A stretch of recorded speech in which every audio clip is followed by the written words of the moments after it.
Evening, everybody, and Happy New Year. It's 7 o'clock on the 4th of January 2023, and this is a meeting of the Epping Forest District Council Area Planning Subcommittee East. My name's Ian Hadley, and the chairman for the evening, and I have something to read out for the people in the galleries before we start the meeting fully. I would like to remind everyone present that this is a hybrid meeting and will be broadcast live to the internet or filmed and will be capable of repeated viewing or other such use by third parties. Therefore, by participating in this meeting, you are consenting to being filmed and to the possible use of those images and sound recordings for webcasting and or training purposes.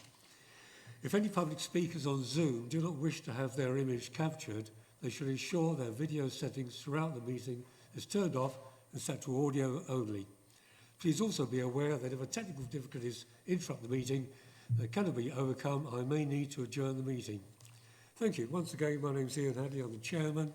This evening on my left I have Councillor Heather Brady as vice chairman, then Adrian Hendry from Democratic Services on my right, Ian Ansell from Planning Department, and Steve, who's pulling the buttons and pressing whatever to enable all the lighting to go ahead nicely. Okay, let's get going then. Advice to public speakers attending the Council Planning Subcommittee. Adrian, all done? Thank you. Item 3, apologies for absence. Yes, Chairman, we have apologies from Councillors Philip, Stalker and Vaz. Thank you. There's another one. Apologies from Councillor MacGyver as well. Thank you. Okay. Should be 15 people here. Yeah. Okay. Declarations of interest. Councillor McCready. Thank you, Chairman. The applicant for agenda item 10, Peter Schoberg, is known to me. Thank you. As I'm his ward councillor. Thank you. Thank you, Chairman. A non-pecuniary interest in the same item as Councillor McCready, in that the applicant is known to me, but it is non-pecuniary. I will be staying and I will be voting. Thank you. Fine. Exactly the same for me. The applicant for number 10 is known to me, but it's non-pecuniary and I shall be staying and voting. Okay, thank you very much. Item 5, the minutes of the last meeting. Is everybody happy that it's a fair representation of what happened, then I can sign them? Agreed? Agreed. Any other business? No other business, Chairman. No other business. Planning policy briefing note, I think we can all accept that we've seen that. Thank you. Item 8, site visits. Councillor McCready.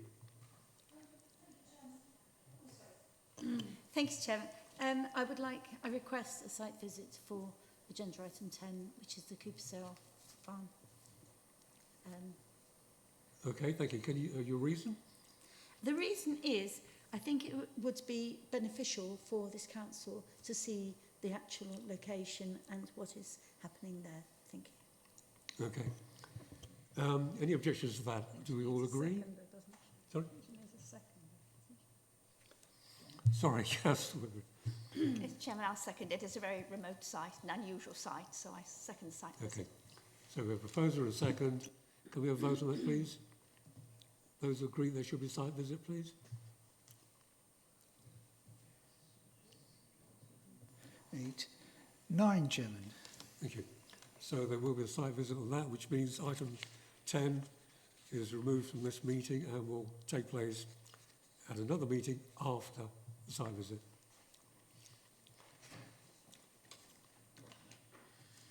Okay, so we go on to item 9. Planning application EPF 0332/22 Rosario High Road, Thornwood. We had a site meeting this morning.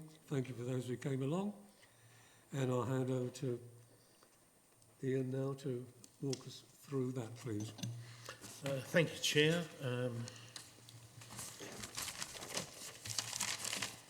Let's just make sure that I can work the presentation. version. Just bear with me, please.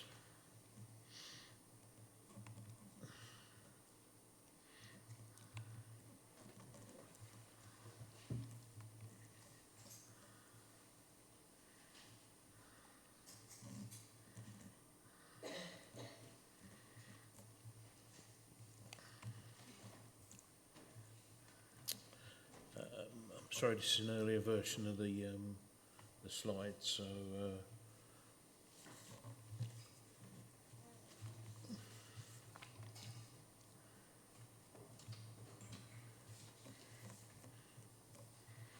so the site lies. I can't, for some reason, I can't get it into full screen at the moment.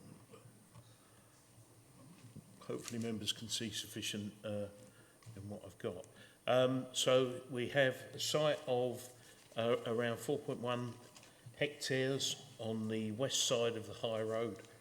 The site lies at the northern edge of the existing settlement and is wholly within the green belt.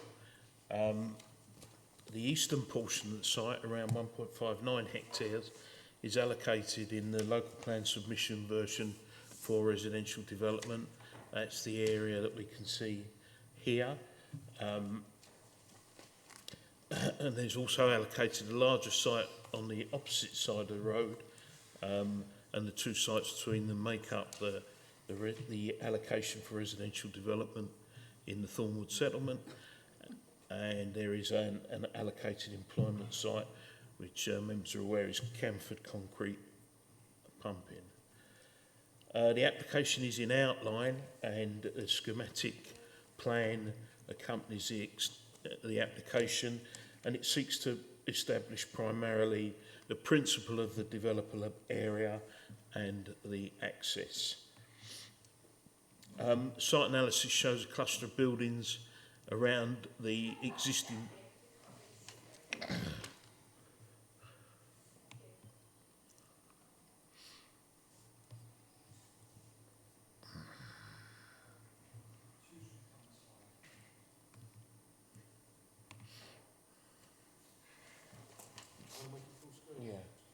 Is it one of the ones down the bottom on the right?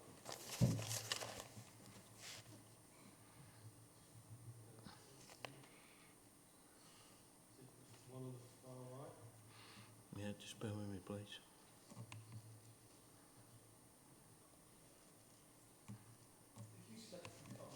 There we go. Is that? There we go. Simple as. Sorry. So the site shows a cluster of buildings around the existing dwelling house, various outbuildings which members will have seen this morning, and the remainder of the site is largely open, although there are various evidence of various pieces of debris across the site. And the buildings include the dwelling, the outbuildings, and some less permanent structures. Among some site photographs now, this is the existing frontage and entrance, the rear of the house and some of the outbuildings, some ponds within the curtilage, which we saw a bit more overgrown than that when we went there this morning, and some of the outbuildings, long-standing storage, and the remains of clay pigeon shooting site. The area to the south is a development known as Smith's Court, and to the north is the Camford site, and through the more dense screening that is there at the moment can be seen some of the plant that occupies that site. So development proposals have emerged from a number of constraints. The site access, which is largely dictated by the Highway Authority, with a view to provide it. The site lies on a bend and road levels are rising, and this location is seen as the optimum location for an access in the centre of the site. The retention of frontage screening in existing vegetation to maintain a level of screening of the site. Noise protection is required on the northern side on the northern boundary adjoining Camfords, and the SUDS requirements, which require the creation of a pond towards the southern end of the site for drainage purposes. So as a result, the application proposes a larger footprint than we saw earlier on the allocation, and that additional area is beyond what may be a line that currently runs along the rear of Smith's Court and the adjoining buildings. So the main issues we've identified are the site allocation and the desirability to deliver allocated sites early, removing pressure for development on other sites that may be more vulnerable otherwise. In terms of the green belt, the allocation deals with the bulk of the site area, and the additional area is around 0.63 of a hectare. The purpose of the allocation is to provide a stronger defensible boundary for the green belt, and the officer's view is that the detailed location of that boundary is not precise if the boundary that is created is clearly defined and serves the purpose of a strong defensible boundary. The scheme, this objective is achieved by the SUDS provisions, the landscaping and the open space, and concentrating the works on the remainder of the site. A number of issues have arisen over the site access, and in this regard, this has been the subject of considerable discussion. The position of the access, as I've already said, has been discussed with the highways, and also been discussed with the promoter of the allocated site opposite. The Highway Authority would not support a crossroads or a roundabout due to its impact on general traffic flow. A staggered junction is therefore preferred, and the Highway Authority requirement is that the vehicles turning right should approach the junction first. So vehicles approaching from the south needing to turn right into the other allocated site would suggest the junction to that site should be further south, and then vehicles approaching from the north would reach the application site first. And the highway requirement is that there is around 30 metres separation between the two access points to provide adequate flow. So Essex have confirmed that they do not see this location of access hindering future development with that staggered arrangement of the other part of the site. So a number of matters can only be considered in principle at this stage, but site parameters establish broad terms and the access to the site, the area of land for development, and the broader strategies around SUDS and the area where built development would be focused. The wider impacts of this development have also been considered, and a package of measures has been proposed through a Section 106 agreement to provide a policy-compliant affordable housing scheme of 25 units, details of the mix to meet local requirements, contributions towards health, education, libraries, school and public transport, community facilities and open space upgrades, particularly focused around the community building and the recreation ground, SAC mitigation, and the highway works required by the Highway Authority, and they're set out in detail in the report. The comments and the representations have been reviewed as well. Residents in Smith's Court adjoining the site were concerned about the enclosing of the boundary, but the part of the site adjacent to their property is already allocated, so the additional land to the rear has limited impact on properties in Smith's Court, and as can be seen by this illustrative layout, development is not expected to be hard up against the boundary. I would envisage on that layout that there would be rear gardens abutting that boundary. Carpenter's Lane residents raised concerns about potential vehicle access, but that is clearly not included. The yellow dotted line that members can see on this plan is a pedestrian and cycle access only, and any further additional vehicle roadworks would need permission beyond what this application seeks to establish. Camfords are concerned about potential for noise complaints, but we have been clear that a noise screen will be required, an acoustic fence along that boundary, in addition to the landscaping to screen the use, and that is covered in the conditions. So our conclusion is that the application secures a number of positive outcomes in delivering the allocated site, in providing the desired strong green belt boundary, in landscape enhancements, in meeting affordable housing and local service mitigations, and providing a low-rise development. Against this, a small further loss of greenbelt land beyond the allocation and what we see as minor amenity issues arising. So overall, subject to conditions and the legal agreement, as set out in the report, we would recommend that permission is granted. Thank you, Ian. We have speakers on this.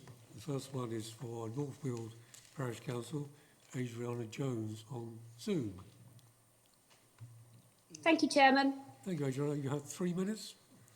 Thank you. So, following a lengthy planning committee meeting at which a number of local residents were in attendance, the Parish Council agreed not to object to this application, subject to certain criteria being met in order to make the development acceptable to the community. Subject to this criteria being met, the Parish Council felt that overall this proposal would provide a benefit to the residents of the area. The Parish Council is happy to see that many of these points are indeed stated within the proposal as being provided as part of the development. Whilst this application is outline only, we would like to point out the following matters. New signage should be provided in Carpenter's Arms Lane, designed in such a way to actively discourage or even prohibit parking in Carpenter's Arms Lane. This council would not support any emergency access or vehicular access from Carpenter's Arms Lane to the site. The Parish Council is happy to see that the majority of homes will be 2 or 2.5 storeys. There may be some limited 3 storeys within the flats, however we ask that these are strictly limited and contained within the centre of the development. We would expect to see a reserved matters application adequately address concerns regarding sound from the adjacent Camford business site. We could not see that on the agenda. We would like the long-term management and stewardship of the open space provided on site to be suitably secured for the benefit of future generations in perpetuity. We believe that an agreement should be reached with the Parish Council for stewardship scheme with additional financial contributions and a written formal legal agreement in place. We also need to ensure that a financial contribution is secured to come to the Parish Council by way of a Section 106 agreement towards the community facilities in Thornwood, for example, the improvement of our play facilities and potentially hall. This council also supports the introduction of a 30-mile-per-hour speed limit and pedestrian island, together with bus shelters and the possibility of a speed camera. The Parish Council is, however, unclear as to how the green belt boundary will be marked and evident on the site. Contained within the submission version of the local plan was the requirement to provide a clearly defensible boundary to this site. This has not adequately been addressed, given that the development actually encroaches into the green belt land. The provision of open space and highway safety has gone some way in mitigating the impact from this development on our residents. It should, however, be noted that Thornwood residents will still suffer some degree of disruption and hassle from the development.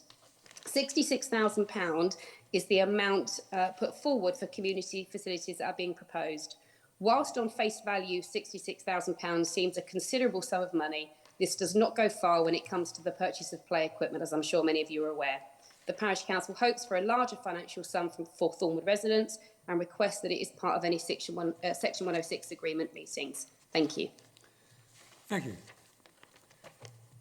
Okay, we have another speaker now. It's Matthew Concoran, who's the agent's applicant. Can you have 3 minutes, please? Thank you, Chair. Good evening, Chair and members of the Planning Committee. A happy New Year to you, and thank you for this opportunity to address you all this evening. My name is Matthew Corcoran of CDS Planning, speaking here tonight on behalf of the applicant.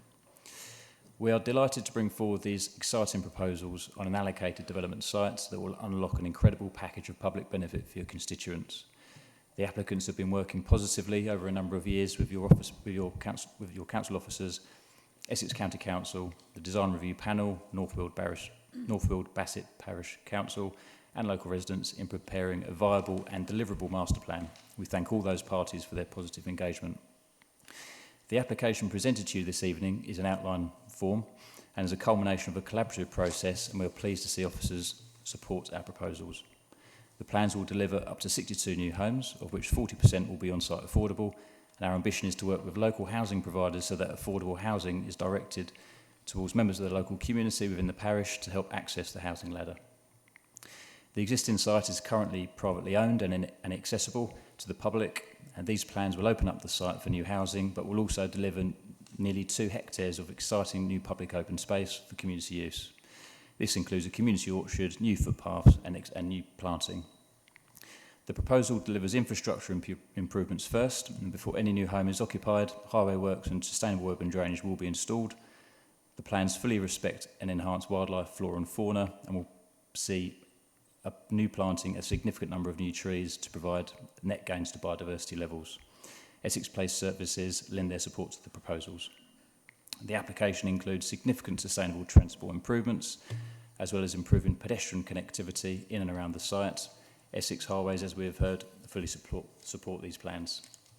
The Section 106 includes a financial package of around £1.5 million to go towards many services, including school provision, libraries, community facilities, improvements to Formwood Common, as we've just heard, which we believe adds enormous social value for the community. Just a few quick comments, please, just to tag on to the fellow previous speaker. We're very pleased to have worked collaboratively with the parish, who do not object. Noise, signage and open space management can all be dealt with as drafted by officers through planning conditions and legal agreements. The community facilities contribution is effectively index linked as well as part of the Section 106, which addresses one of the comments just made.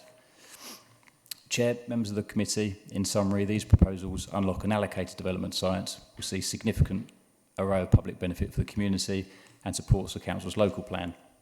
The application is truly sustainable development. Your professional officer's report sets out a comprehensive positive recommendation, and it is on this basis we would ask you all to support the application this evening. Thank you very much.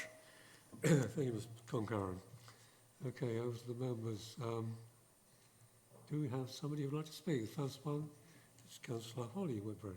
Thank you, Chairman, and thank you for the site visit this morning. I thought it was really beneficial to see the space. This is a balanced application. Obviously, it's in the local plan, and there's much within this application that I am quite happy to see. I know myself and ward colleagues have been campaigning for many years to see the reduction from 40 to 30 miles an hour on the main high road. So that's something I certainly welcome as part of this application. I think the design is relatively good. I do appreciate it's slightly higher than the allocation in the original local plan allocation, although I think good reasons have been given. I was really pleased to see actually that the agent mentioned the parish homes to be included, because I was going to mention that when I spoke. I think having that as an informative, if possible, would be really helpful. I know in previous applications we have included that, and to have parish homes specifically would be really useful. Something I'm very mindful of, and to be clear, I am minded towards supporting this application this evening. Something I am mindful of is the 3 applications in Formwood all coming forward at a similar time, and I would seek advice from the planning officer on this, but can we put some kind of informative in place for discussions to be held around the Section 106 is thinking about what the parish council said around the playground contribution, to make sure that the developers work together in delivering, particularly on the kind of community asset side of this, and also the wider highways implications. But as I said, I am mindful to support this application this evening. I welcome the collaborative approach of the applicant's agent. I know they've been in conversation with the ward councillors as well as the parish council, which is a good collaborative approach to see, particularly in these sites which are marked out in the local plan. And there are many good aspects in this, but I think there is an aspect of working together, moving forward to deliver. Thank you. Okay. Councillor Whitbread. Thank you, Chairman. And Chairman, like my colleague, I pick up first of all and thank officers for taking time out to take us around the site today. I thought it was most useful and highlighted why the site is within the local plan as it currently is. And also I'd like to welcome the consensual planning concept adopted by the developer. I think that has been helpful as well in getting it to this stage where we can look at it in a rounded way, even though it's still really an outline application in so many ways.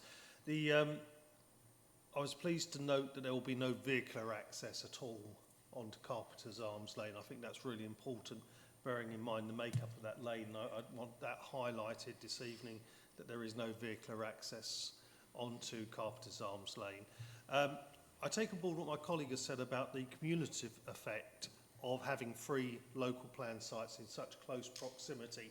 And the officer did pick that up today when we discussed the highways junctions and how they were laid out, and I think that's really important.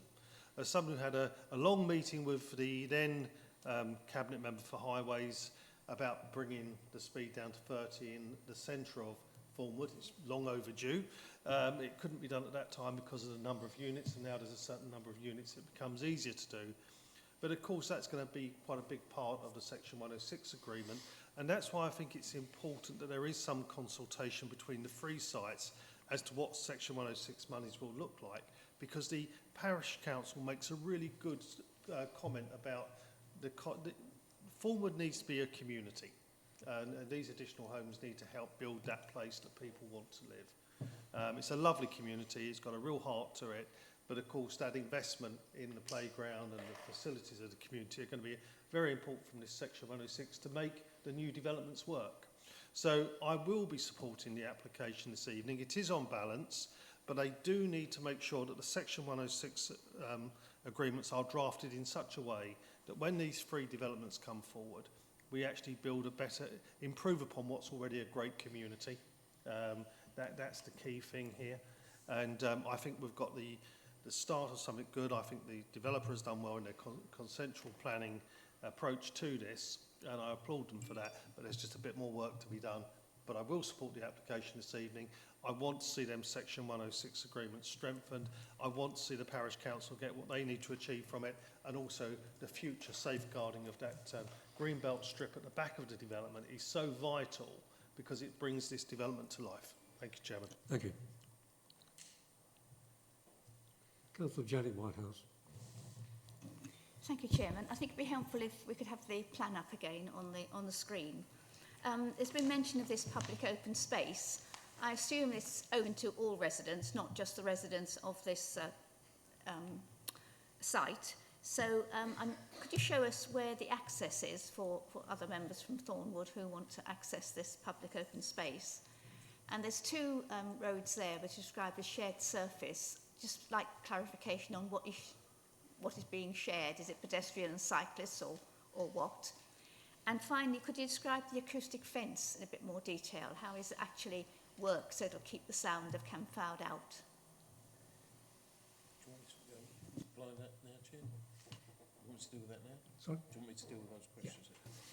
Yeah. Okay, so in terms of the shared surfaces, the central access is the main vehicle access, and that extends out towards the rear of the site. You've then got a road running round and development fronting that, facing onto the open space to give it an active frontage. On the 2 slip elements down serving the properties, they don't extend out onto the main road. So where those areas are only serving a limited number of properties, then they can function as a shared surface in terms of vehicles, pedestrians and cyclists, because the flow of vehicles in those sections are much more limited. In terms of the public access, there are 2 conditions. Condition 24 talks about the landscape management plan, including long-time design objectives, management responsibilities and maintenance schedules. And condition 30 specifically prevents the open space being separated off, enclosed. It says the open space area shall be retained in perpetuity for general public access and should not be enclosed nor access restricted without consent from the local planning authority. And in terms of general access to that space, well, the main route through the site, designed as an access road with footways, and the pedestrian access at the southern end from Carpenter's Lane will provide access into that area for a wider community.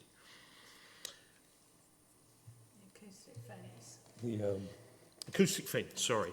So, as the application is only an outline, there are no details at this stage.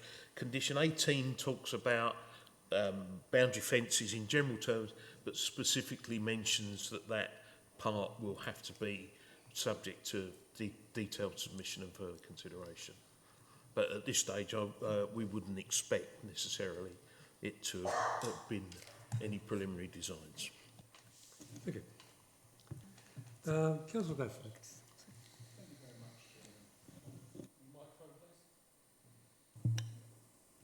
Thank you. Thank you, Chairman. I've a couple of concerns, but I do support in principle the development going forward. My question is, obviously, as it's only an outline application, we quite often see outline applications that come forward and then people tend to sell those sites off.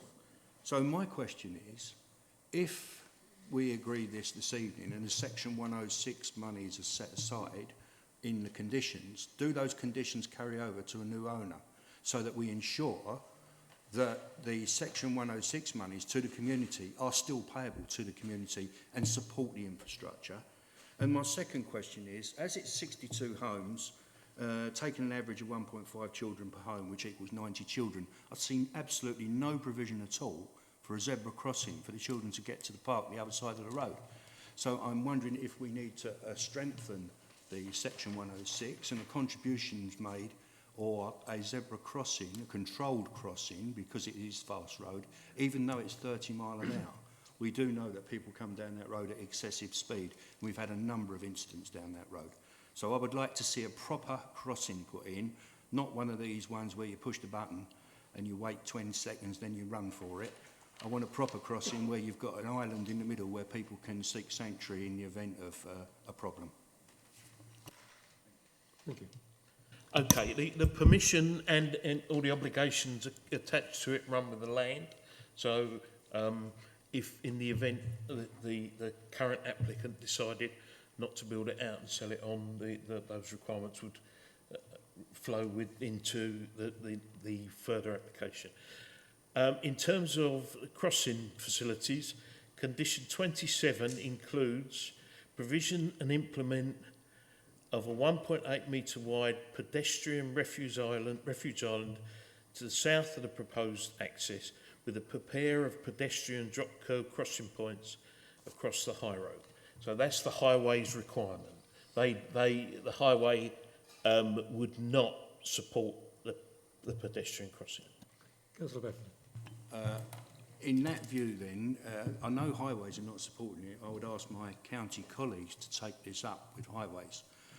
Because that is not satisfactory as far as I'm concerned in providing just a refuse. What are we saying now? Children have to run from one side of the road, get to the refuse, then wait for a gap in the traffic to cross the road again.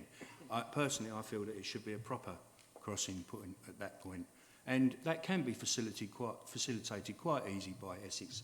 And although they say they want the road kept so that the speed can get going, you can't have both. You can't have pedestrians trying to cross a 30 mile an hour road without adequate provision in the middle for their safety. So Essex, I believe, have to accept the fact that we need a crossing point on that road.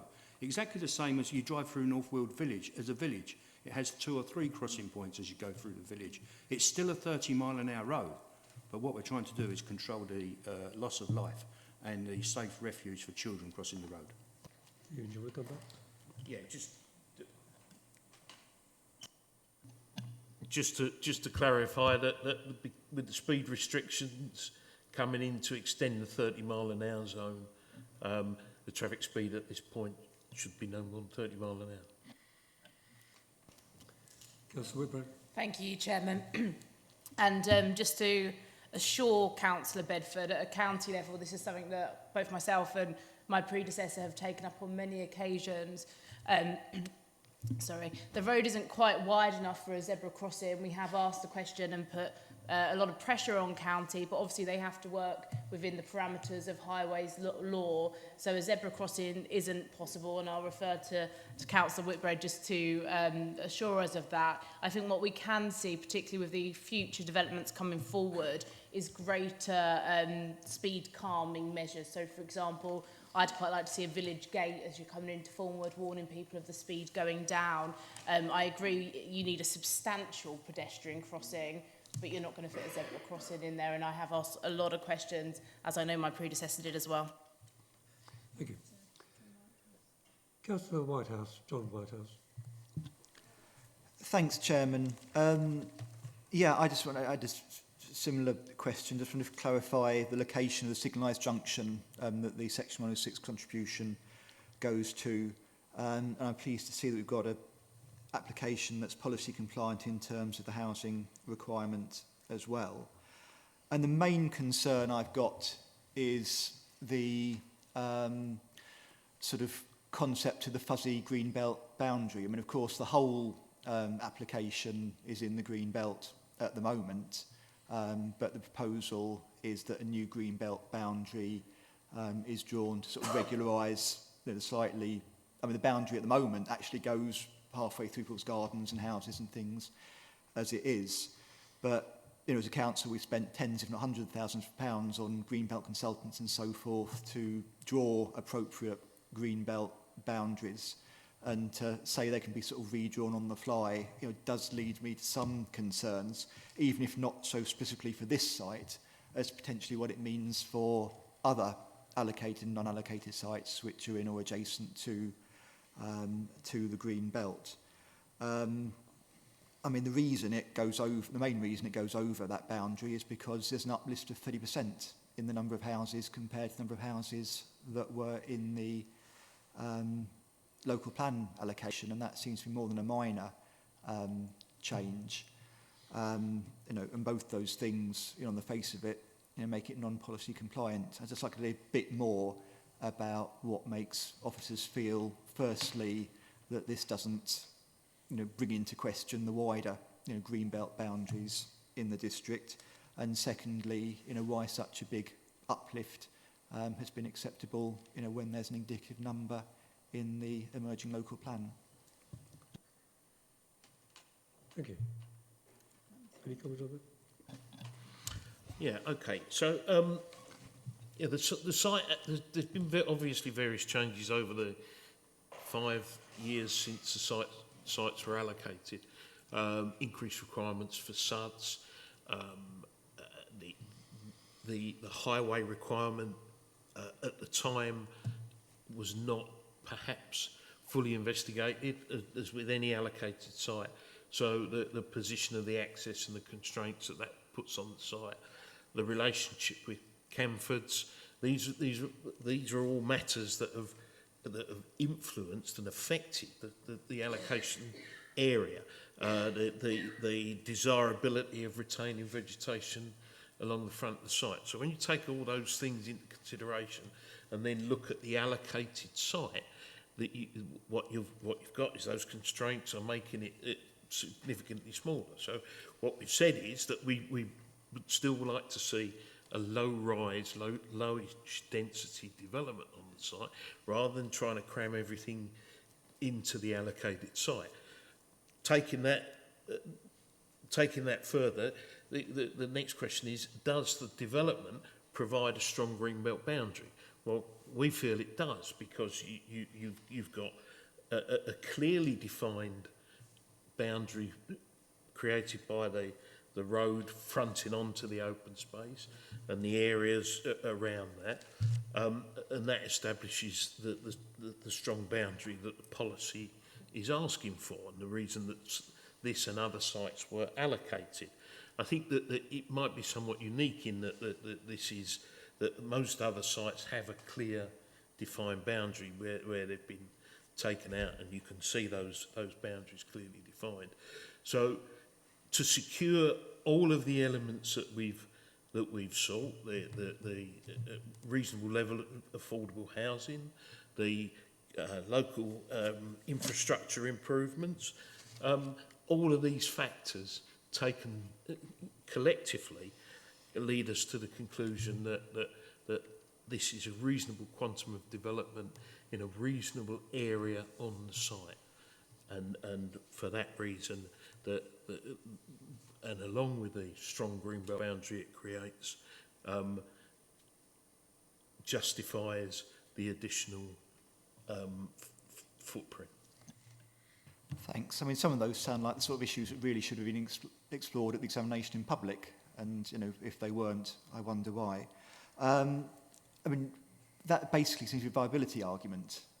I did look at the various documents and things submitted, but none of them actually set out that argument. There's an element of viability consideration, but as the developer is providing the contributions and requirements sought, there is not a particular viability case to be made. Thank you. Councillor Burrows. Actually, yeah, thank you. It's a question actually about the acoustic fence or mound. I'm not sure what that's going to be, but will Camford be actually involved in that? Because actually, if it doesn't work, there's going to be some problems later on. And who's going to be actually maintaining it? That's the other question.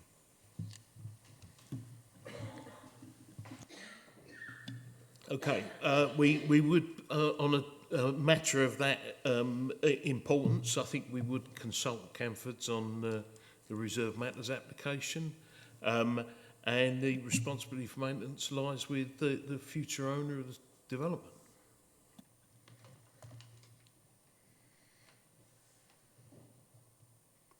Can I say something? Can I say something? Yourself? And just a minor question here. Yes, I'm quite shocked that road wouldn't qualify for some sort of crossing, because it's like the main feeder road for the M11 junction. It's massive busy road, but I do see that there are traffic islands, I think, earlier on in the village, aren't there, that you can supposedly nip across to one and then the other.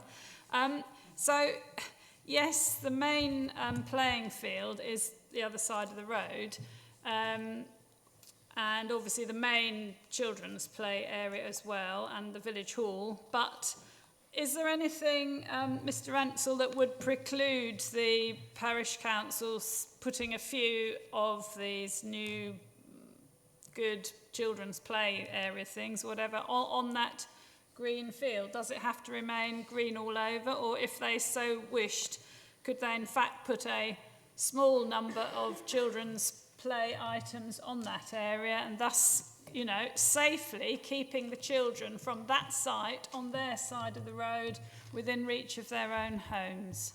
Thank you. Well, that would require agreement with the whoever's managing it in the future, and as I said, there's a condition that says that there's a management plan.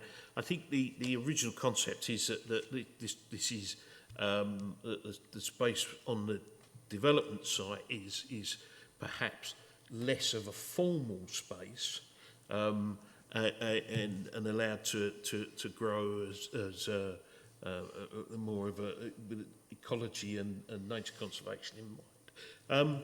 But there's no reason why an application to put play equipment on that space couldn't come forward. Perhaps this might also be a convenient moment for me to comment on the issue around the contributions for the community facilities. The contributions in terms of the community hall and the play equipment upgrade meet in full the requirements of the infrastructure delivery plan, and similar contributions may be expected to come forward from the other development sites. So yes, while the contribution here may not of itself deliver all the parish council's requirements, there is this other site to come forward as well. Okay, Yeah, thank you. Well, yes, I'll just come back on that 1 second. Just say thank you for that. Yes, that makes sense. because, yeah, we're always looking for green things, and it's a nice green field at the moment, or it was a few years ago when I visited it when it was cared for. It was a lovely green field then. And I guess it sounds nice to put an orchard there and wildflowers and plant lots of trees. That's lovely for the grown-ups. But yes, I think it probably, you know, in future years, if they want to decide to put a very small play area, albeit perhaps a greenly designed small play area, then that would keep everybody happy as well. Thank you. Thank you. Councillor Criswell. Yeah, thanks, Chairman, and thank you to the officer for his comments just now about the community element to this application, because I do believe it comes down to all three of the local plan sites to provide that Section 106 facility. But I just wanted to go back again on the crossing issue, because we're talking about a pedestrian refuge for this particular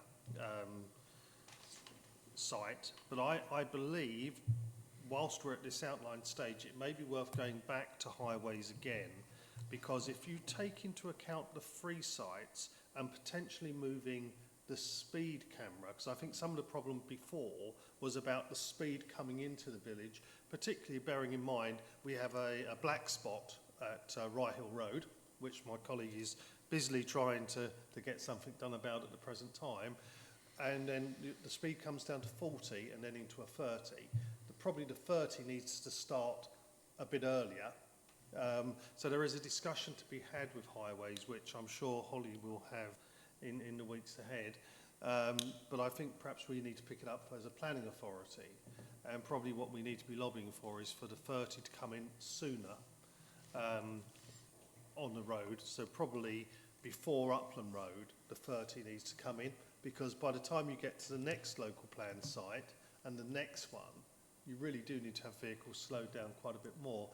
And the further up the road you are, the more likely it is that you could actually facilitate some form of more formal crossing than what you're currently talking about. So I think there's another piece of work to be done here, and I think probably, I don't know how we put that into the conditions this evening. I'm sure Mr. Ansell will have a much better way of doing it, but I think there's a requirement on behalf of the developer and the planning authority to go back to highways and just say, you've got 3 sites here, have a further thought about where the 30 comes in, where the speed camera will go in future. Because if everyone is, and this is a hard thing to imagine sometimes, is if everyone is working together and the left hand knows what the right hand's doing from a highways perspective, not our planning officers, it might be that we can get some progress on this, and it would be great to resolve it as an issue for the benefit of the village. Thank you. Ian, is there a form of words or anything you could put into conditions or whatever to cover this?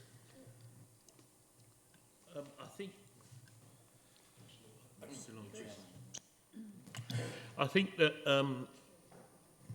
probably that we should deal with it by informative at this stage. That's the desired outcome in terms of possible relocation of the camera in the context of the additional development. I think that would be my advice.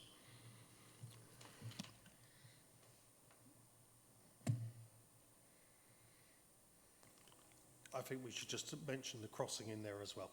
I agree with you. It's about the repositioning of the camera. I think highways need to think about how far they push up the 30 in light of the other developments that are within the local plan. I just think that's essential, and then I think that may facilitate a better crossing. Okay, happy with that? Fine. A bridge. No. Or a bridge. Small for a bridge. Councillor Kesker. Thank you, Chairman. This is a more general point, but it's one that came up certainly at a development in Ongar, and I'm sure it will here. You've got a health contribution of £30,000, which is quite a lot of money, but the problem is that a health centre can spend that money in 1 year. What happens in year 2 and year 3 and year 4 and so on? We all are aware of the shortcomings in the GP services at the moment, and that is not something that we can deal with ourselves. But you've got, what, 3 sites here, and I just think the contribution for health contribution should be considered in the light of the fact that a nice sum will only be spent in year 1 when we're looking at this in future. Thank you. Well, that's 30,000 per site, maybe. But, Yes. Yep. I think I'll probably give the same answer that I gave on the younger site, which is that was what the Health Authority felt the development generated. Good, thank you. Councillor Holly. Sorry. The more we discuss, the more that comes to mind. Just on the public transport and the school transport, there has been a bit of an issue with Thornwood being a bit of a grey area around home to school transport. I just wonder whether that had been taken into consideration when coming to the Section 106 agreement. Thank you. Oh, sorry. Yes, it has. Yeah, we've discussed it in great depth. Yeah, that's good news. Okay, who else? Okay. Anybody else who hasn't spoken? Okay, so now we come to a vote then. For those in favour of the recommendation to grant this outline plan. Those in favour? With the additional conditions. With the additional conditions, sorry.